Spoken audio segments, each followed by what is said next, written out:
Assalamualaikum warahmatullahi wabarakatuh. Halo semuanya, kembali lagi dengan saya Sayyidah Asadullah Al-Mujadid dengan NIM 23031807000. Saya dari S2 Pendidikan Fisika Universitas Negeri Malang. Nah, pada video yang sebelumnya saya sudah menjelaskan sedikit tentang bagaimana cara melakukan uji reliabilitas. Pada video ini kita akan sedikit membahas tentang bagaimana sih cara menentukan sampel, dengan catatan sampel yang akan kita bahas adalah non-probability sampling, seperti itu. Nah, tanpa menunggu waktu lama, yuk kita simak bersama-sama. Yang pertama, kita akan membahas tentang apa itu populasi dan apa itu sampel, dan apa sih pentingnya untuk kita menentukan sampel yang tepat. Sebelumnya, pada setiap penelitian kita harus menentukan terlebih dahulu apa tujuan dari penelitian itu. Setelah kita mengetahui tujuannya yang mana berasal dari masalah utama yang akan kita teliti, kita perlu untuk menentukan target dari penelitian yang mana bisa kita kenal dengan populasi. Di sebagian besar penelitian, populasi ini memiliki jumlah yang sangat besar atau luasan lingkup yang sangat luas, sehingga kita memerlukan perwakilan dari populasi ini untuk kita berikan tindakan atau kita teliti. Nah, subunit ini, entah itu individu ataupun kelompok, inilah yang disebut dengan sampel. Nah, selanjutnya kita akan membahas tentang sample size atau ukuran dari sampel. Banyak sekali pertanyaan seperti berapa sih sebenarnya jumlah sampel yang tepat pada suatu penelitian. Sampai saat ini masih belum ada suatu data atau mungkin ketetapan yang berlaku tentang batas minimum dari sampel. Akan tetapi Borg dan Gauss pada bukunya menganjurkan adanya jumlah minimum untuk ukuran sampel yang digunakan dalam penelitian. Nah, untuk penelitian korelasional memerlukan ukuran sampel sejumlah 30. Untuk metodologi kausal komparatif dan eksperimental minimum berjumlah 15, sedangkan penelitian dengan survei tidak boleh kurang dari 100 responden. Nah, tapi apabila teman-teman ingin menentukan sampel, maka ada beberapa faktor yang bisa teman-teman pertimbangkan, seperti jumlah populasi secara umum, serta tujuan dan juga kondisi dari populasi tersebut. Nah, bagaimana cara kita menentukan sampel yang tepat? Untuk menemukannya, kita perlu menggunakan teknik sampling. Teknik sampling secara umum merupakan proses dalam memilih peserta atau partisipan dalam suatu penelitian yang mana memenuhi kriteria yang dibutuhkan dalam penelitian itu. Nah, di sini ada beberapa jenis teknik sampling. Kita harus memilih teknik yang tepat untuk memastikan bahwa sampel tersebut bersifat representatif dari populasi yang kita targetkan. Ada dua jenis teknik sampling yang bisa kita gunakan dalam suatu penelitian. Yang pertama adalah probability sampling atau biasa juga disebut sebagai simple random sampling, dan juga ada non-probability sampling atau yang dikenal juga dengan purposive sampling. Yang akan kita bahas pada submakalah ini adalah non-probability sampling, ya nanti teman-teman bisa memilih mana teknik dari non-probability sampling yang paling cocok untuk penelitian yang akan digunakan. Yang pertama adalah convenience sampling. Convenience sampling ini seperti halnya namanya, biasanya memilih sampel yang paling mudah atau yang paling nyaman untuk diakses oleh peneliti. Biasanya peneliti akan memilih sampel yang paling dekat dan seterusnya seperti itu, sehingga nanti akan terpenuhi minimum ukuran yang diperlukan dalam penelitiannya.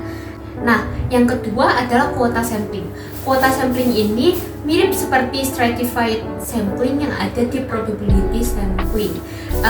Jadi memang ditargetkan untuk suatu populasi yang bersifat heterogen.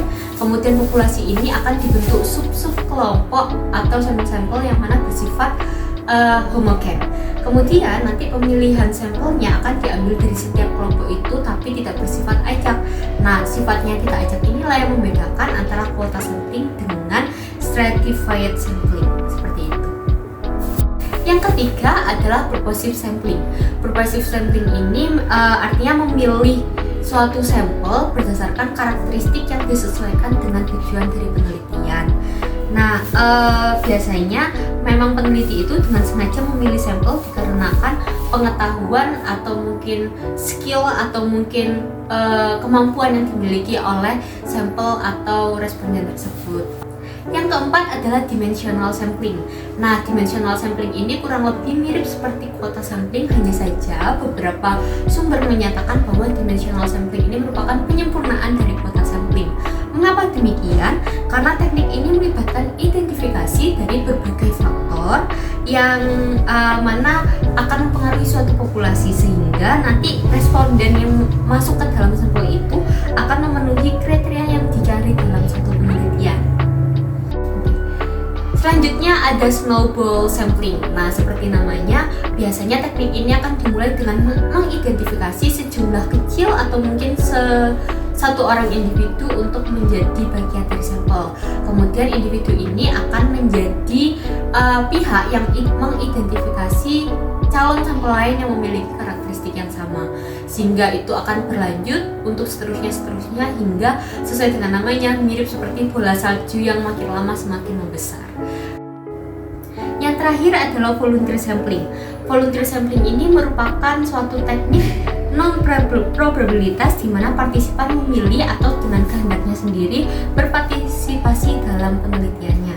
Nah, di sini biasanya individu atau mungkin kelompok yang tergabung dalam sampel adalah kelompok yang memang memiliki minat atau memiliki karakteristik yang berhubungan dengan penelitian yang sedang dilakukan. Biasanya teknik ini akan melibatkan forum-forum daring atau mungkin media sosial di mana mungkin peneliti kesulitan atau memiliki kendala dalam mengakses atau berhubungan dengan partisipan secara langsung. Nah, kita telah masuk ke bagian paling terakhir untuk sampling dan juga teknik sampling non-probability ini, yakni bagaimana sih cara merencanakan strategi penentuan sampel yang tepat. Ada beberapa referensi yang dapat kita gunakan. Di sini saya menggunakan referensi dari buku Kohanim DKK pada tahun 2017, di mana terdapat beberapa langkah yang bisa kita lakukan untuk merencanakan strategi penentuan sampel. Yang pertama adalah menentukan apakah penelitian itu memerlukan sampel atau memang bisa dilakukan kepada populasi secara langsung. Biasanya pertimbangan ini akan ada apabila memang jumlah populasinya tidak terlalu luas. Yang kedua adalah mengidentifikasi teknik pengambilan sampel apa yang paling tepat untuk kita gunakan dalam menentukan sampel di penelitiannya. Yang ketiga, memastikan bahwa kita memiliki akses atau cara untuk berhubungan dengan para anggota dari sampel tersebut. Kemudian yang keempat adalah mengidentifikasi kriteria apa sih yang kita perlukan dalam menentukan anggota dari sampel. Yang kelima, menentukan bagaimana cara mendapatkan dan mengelola. Nah, maksudnya adalah bagaimana cara kita mempertahankan hubungan sehingga kita bisa mendapatkan informasi yang kita perlukan. Misalkan apakah melalui telepon, surat, email, kunjungan secara langsung, atau mungkin melalui kenalan yang kita miliki. Dan yang terakhir adalah bersiap untuk mengolah dan juga menyesuaikan data yang akan kita ambil dari sampel. Sekian penjelasan saya terkait sampel dan juga non-probability sampling. Semoga bermanfaat bagi kita semuanya. Apabila kalian suka video ini, bisa like, subscribe, dan share ya.